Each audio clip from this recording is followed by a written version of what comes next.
folks. Welcome again to GLN's CAN TV show. We are a multi-issue organization, and tonight we're going to be talking about militarization of the Chicago Public Schools. I have here with me Arnie Stieber and Natasha Erskine. Natasha is a product of the Chicago school system. She attended high school on the south side of Chicago. She was in JROTC and enlisted in the Air Force right after graduation in 1996. She recently retired as a Master Sergeant. She is a devoted mom and mentor to her daughter, and she's committed to speaking out on social justice, particularly firsthand experience including the intersectionality of militarization, institutional racism, and bias. She's also a community organizer and elected CPS local school council member. She's the deputy coordinator of Veterans for Peace, the Chicago chapter. Arnie here is a grandfather. He's a retired business person, and he is the coordinator of Veterans for Peace, the Chicago chapter. He was in the Army, in the infantry, in the U.S. war against the people of Vietnam. So I welcome you tonight, and thanks for having us, Roger. Yeah. Would you like to say take a moment to say something about your organization? Oh, I'd love to. Veterans for Peace was founded in 1985. Our primary function is world peace, and our motto is peace at home, peace abroad. So we get involved in the local issues because local issues generate the violence that we see overseas, like racism is a big one, and you can look at our main website, which is veteransforpeace.org. If you're a veteran, especially, we'd encourage you to join us. We need more people speaking out for peace, especially veterans' voices. Okay. Well, thank you very much. Before we launch into our discussion tonight, I want to talk about something that's really quite relevant to this discussion. This year is the 17th year anniversary of the U.S. invasion of Afghanistan. And we are going to be organizing, we're organizing currently, a action at Congressman Michael Quigley's office at 11 a.m. on Friday, October 5th. Congressman Quigley, a very good liberal progressive, has just recently voted for the National Defense Military Authorization Act to the tune of $716 billion. Although he talks a good game about getting out of Afghanistan, he nevertheless repeatedly votes for authorizing these wars by funding them. And we're going to ask him for an accounting why. And you know, that's a point that I think is very relevant to our discussion. This bill that was signed into law by Trump, it got very little debate in Congress. It got very little discussion in the media. And I think, and maybe you can contest me on this, I think that militarization in the schools of Chicago is also another issue that doesn't get the attention it deserves from the media. What does it mean to say that that our schools are militarized, or among the most militarized in the country? What does that mean? You're a veteran of the school system. Yeah. What does that mean to you? I can tell you that when I was just to start out to say, what does militarization look like in Chicago public schools? It looks like an overwhelming majority of young folks being pushed into JROTC as a choice, as opposed to arts and other, I would say, developing subjects that can also teach structure, discipline, right? We can have civics in classes, but when we create this model where this is the only opportunity for young folks to get that expanded education, right? And it comes in different ways. It looks like JROTC is a priority over other art classes. We know that in Inglewood, some students to have art and PE online because in some of the schools that have JROTC, they don't have a PE instructor. We know that over-militarized schools, not just in JROTC, but in the military academies, we have almost over 9,000 students, most of them primarily Black and Latinx, that are enrolled in JROTC. We know that JROTC is a recruitment tool. That's what the Army intended it for it to be. And it actually, in the numbers, we don't look at, in terms of like what schools have them. There's only 5% of the white students that are enrolled in of the students that are enrolled in JROTC. Only 5% are represented by white. We know that this is something that is actually put in schools that are traditionally underserved and under-resourced. So when we look at the schools that are actually over-militarized, we look at this as actually inequity, particularly. Arnie, do you have? Yeah, I mean, the interesting thing is Chicago is the most militarized school system in the nation, with 9,000 plus students, youth, enrolled in some form of military training. And so what we're teaching these kids is that the military solution is the solution. And the main purpose of the military is the infliction of violence. So if you want to stop violence, why are you teaching kids about the military whose main function is to commit violence? I mean, we go places, kill people, blow up things. I mean, the military doesn't talk to people.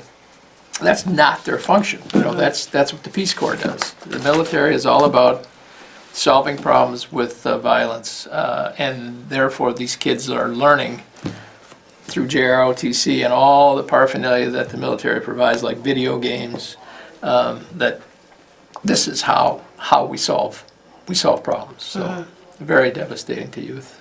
Yes, that's very interesting.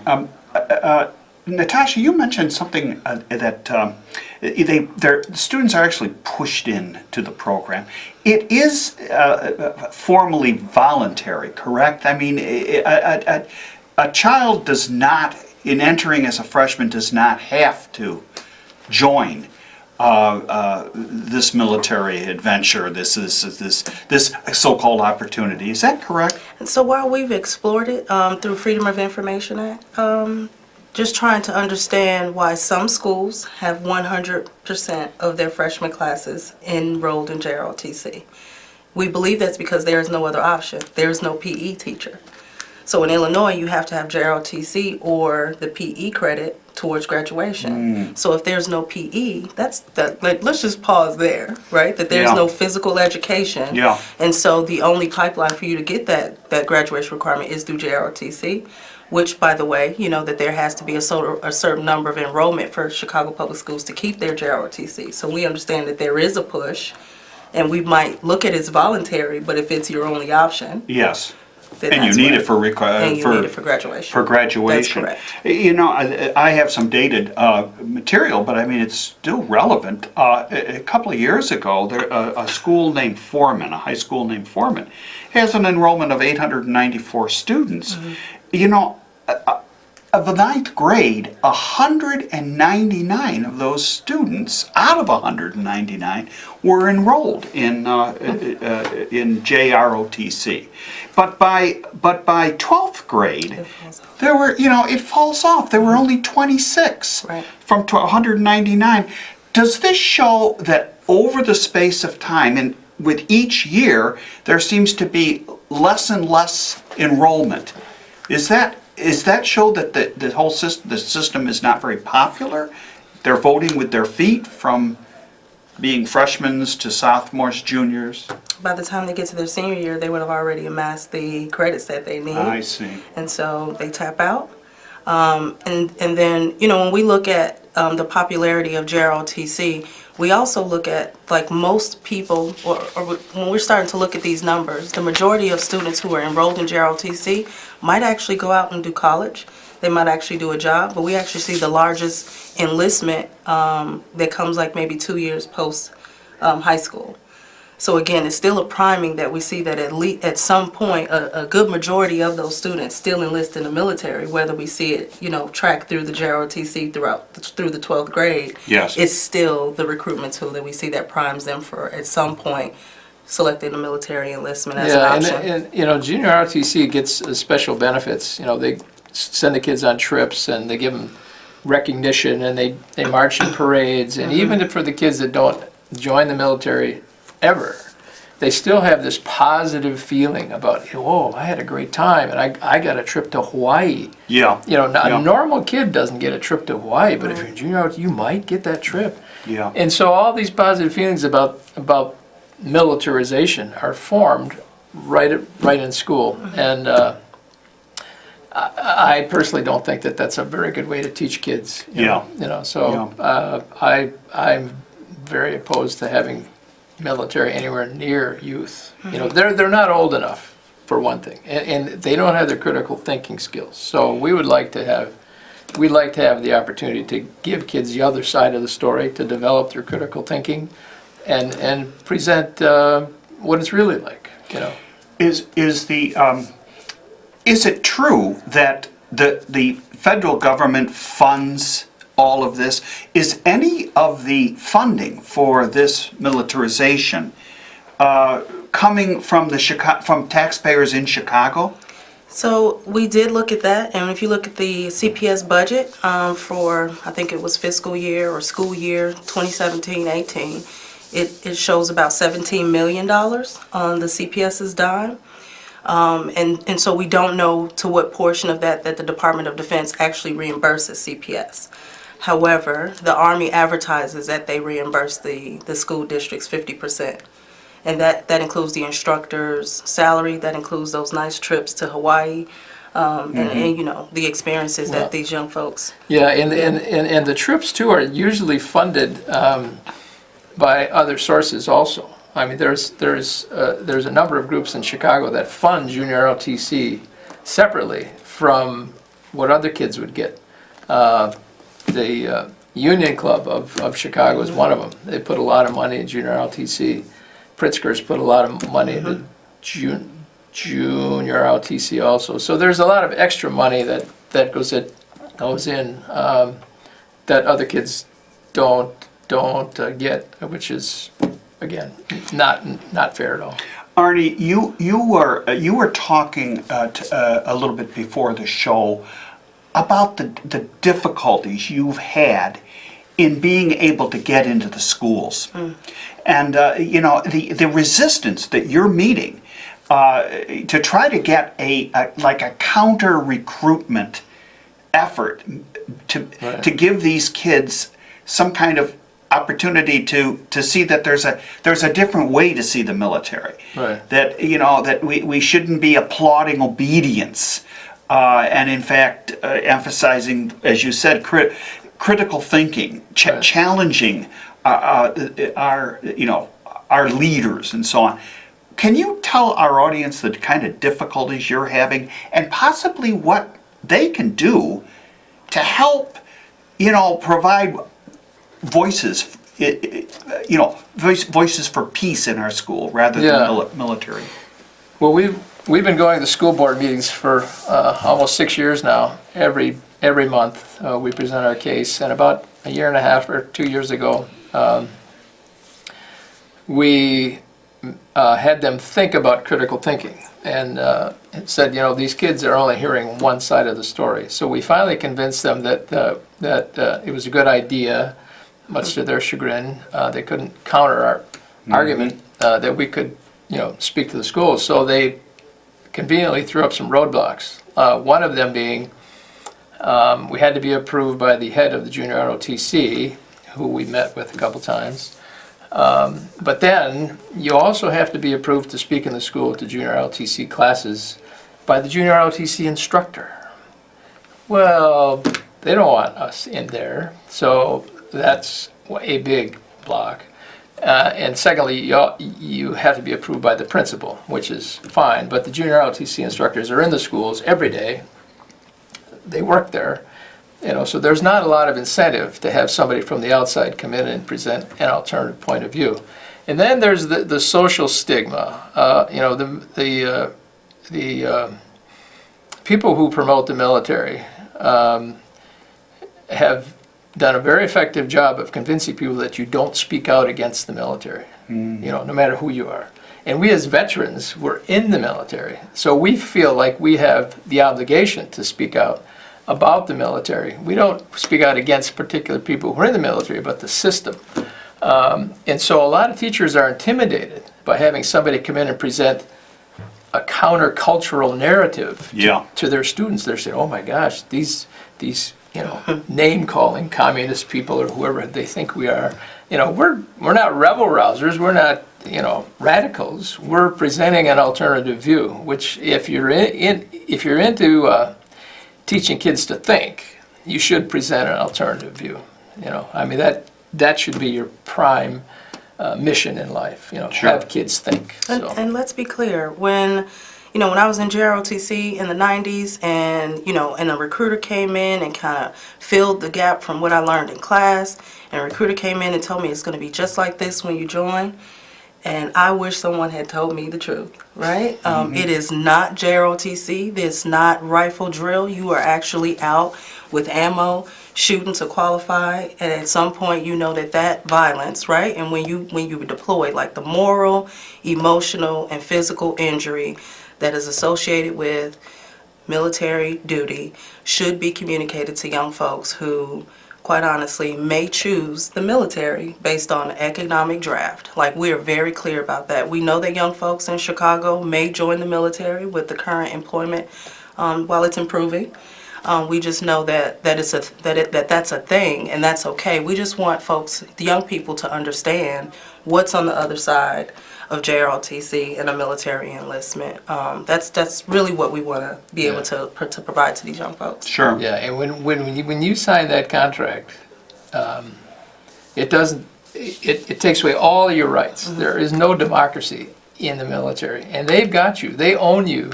You can't go home on the weekends. You can't take off your uniform. They own you for at least 8 years. There's no getting out of it unless you pay a severe penalty.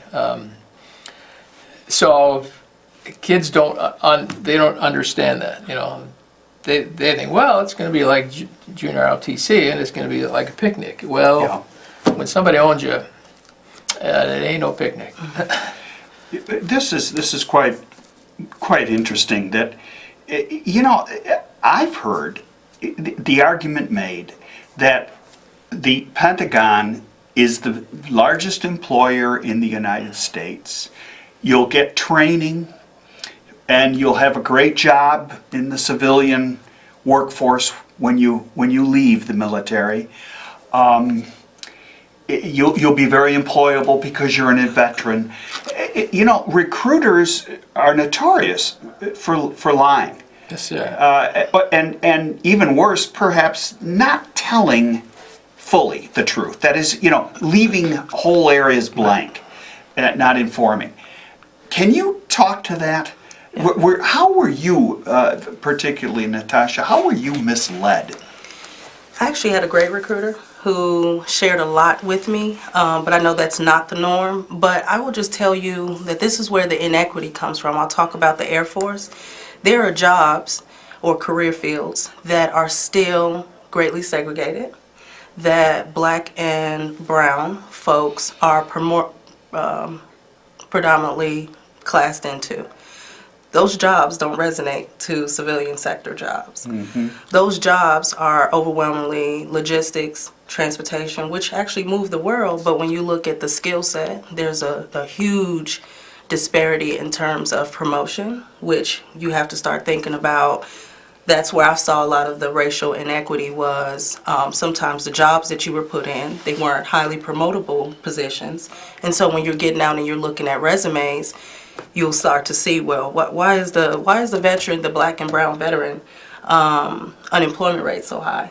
Well, I can tell you, right? Because as a senior NCO, those are some of the things that I saw when people were getting out and not having, not understanding like what they could actually do. right? Because what was in the military, your primary job here doesn't translate.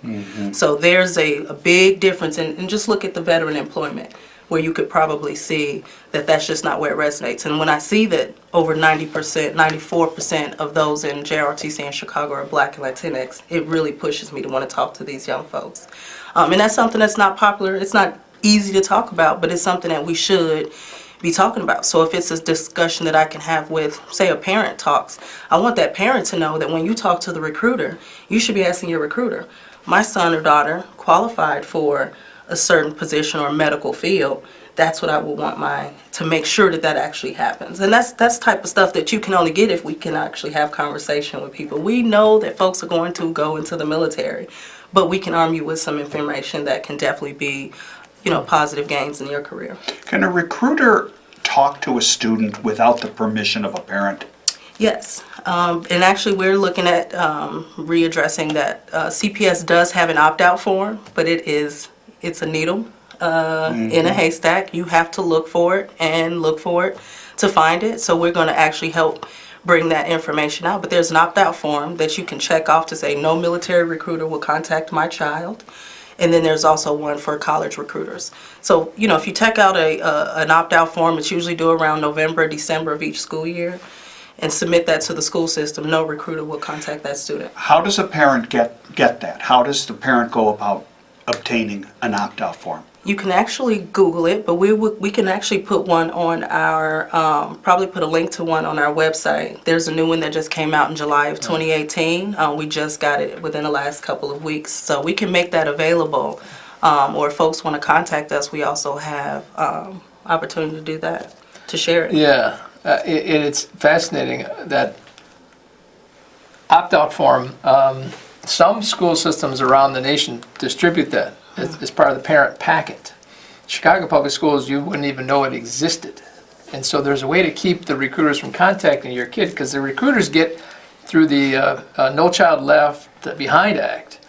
It allowed recruiters to get everything about your kid through the school system, unless you opt out, as opposed to the other way around. You would think it'd be opt-in, but they make you opt out, and then they don't tell you about the form to opt out. But even with that, even if you opt out, recruiters in many schools patrol the halls. And they sit down and they talk to kids and they go into the cafeteria and all that stuff. I mean, the principal should throw them out. I mean, they should only be allowed in like during career day, if you call military career.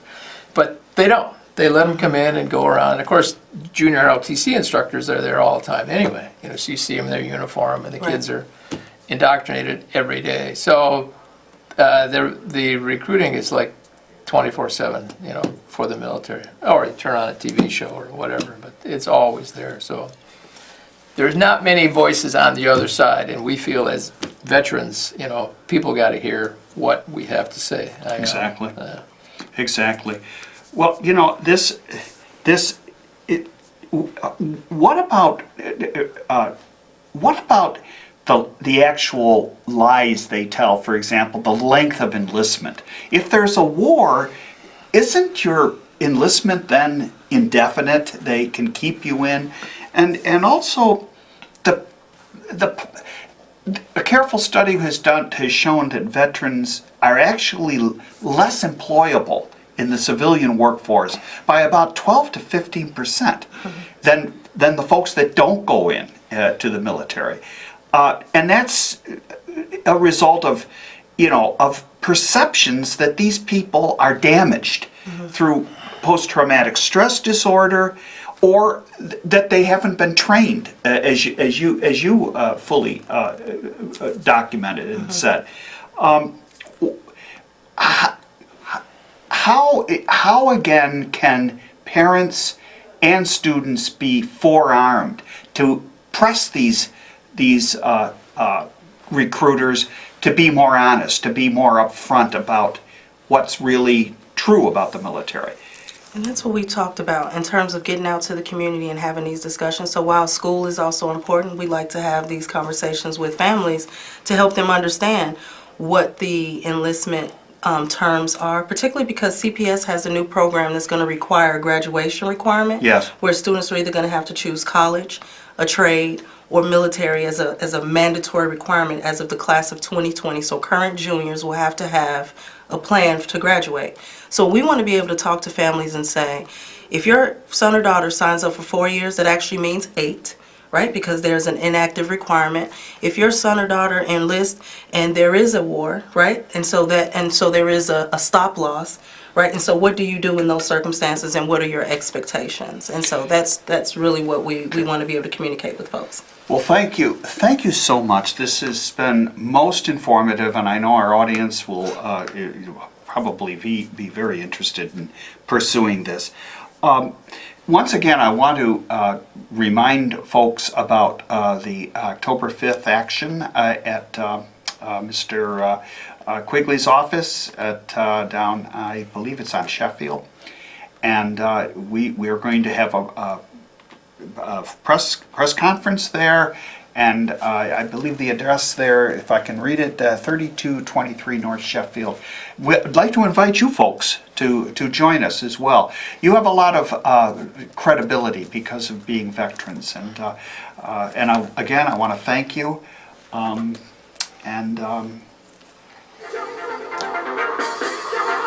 Thank you for having us.